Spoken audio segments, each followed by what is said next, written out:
Unpacking the HP DeskJet 2700 and DeskJet Plus 4100 printer series. Open the box and remove the documents.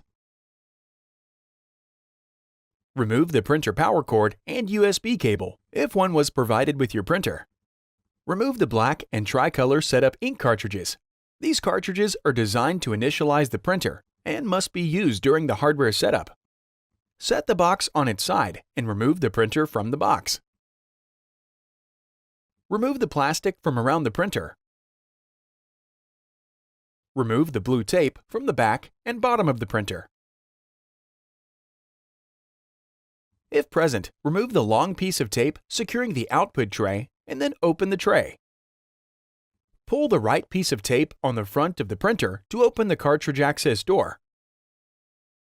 Pull the left piece of tape to remove the cardboard restraint in the printer. Plug in the printer using the supplied power cord. Before heading ahead into the video, in case you are facing any issue with your HP printer device, get in touch with our HP printer expert. Thanks for watching, and don't forget to smash that like button and hit the subscribe button so that you don't miss any of our videos. And in the case face any problem, get in touch with the experts.